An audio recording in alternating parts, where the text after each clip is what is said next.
The bill is still being drafted, but it would essentially contain the language that's in the rule, so that we have the reporting and disclosure requirements, and we have those protections in place with respect to businesses that are 20% or more foreign-owned and businesses that are receiving contracts or incentives from the state. Are those the two areas, or would it include everything else from the rule also? The rule overall. Okay. Yeah. You know, the Secretary of State's office has said that the amendment in the NPR would largely just codify current practice because the Secretary of State hasn't enforced this rule since he's been in office. Can you comment on that? Certainly I think I will comment to the extent that clearly as the public is watching the amount of campaign contributions that are being allowed to be made to individuals, and the idea that it's in the context of incentives and contracts that are being paid with their money coming out the door, the public is demanding that, in fact, they have, to my colleague's point, an idea of whether or not they're getting a return on their investment for their hard-earned money that they're putting up to pay for these contracts and incentives. And, it's interesting, in the context of Jobs Ohio, we've heard again and again from the governor, oh, well, I don't really have say over how this money's being spent, and, even the board members aren't really making the decisions. And then we, see a comment within the last week where he says, oh, well, Jobs Ohio will get $10 million to help pay for a convention to come to our state. And so who is making the decisions, and how much power does the governor have? And again, the way to show the taxpayers whether or not they're getting their money's worth is to provide transparency and accountability with respect to where are campaign contributions coming from, how are your decision makers spending your money, and then what are you getting for it. And again, there should be bipartisan agreement. Frankly, we seem to find a number of folks in the Tea Party who think accountability and transparency with respect to how their money is being spent is a good idea. And so we would anticipate and expect that the members of the majority would see it the same way as we do, that you're not spending your money, you're spending the taxpayers' money, and they deserve to have accountability and transparency with respect to those dollars. Were you surprised to know to hear that the Secretary has not been enforcing this rule, and what would you say to him about that fact? Well, I think that office holders in the state have an obligation to follow the law and follow the rules that exist.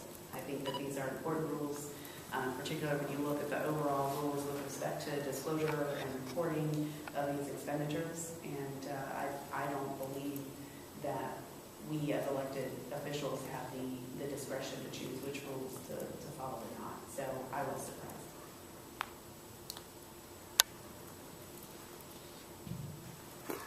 How are you going to explain this, what you're talking about, to people when you only have 30 seconds and they don't have a clue of what's going on? I think that's a fair question. No, absolutely. I think, as I have talked to a lot of people around the state, the idea that the size of your billfold equates to how much free speech you have is disconcerting to Democrats, Republicans, and independents, and that's what it's become. If you have a lot of money, you have a lot of quote-unquote free speech. If you have a little bit of money, you have very little free speech. And the fact that we've gotten to a time in American history where the amount of money you have determines whether or not you have the freedom to speak and have political speech is disturbing, I think, to a lot of citizens here in the state of Ohio. And so, at the end of the day, the voters should have the ability to have an equality of speech, an equality of freedom of speech. And the fact that you could literally have a foreign national company that has much more free speech than thousands and thousands, if not millions, of Ohioans is the sort of thing that we all need to wake up to and say, how is this in the best interest of the people who are actually paying for the governance of the state of Ohio?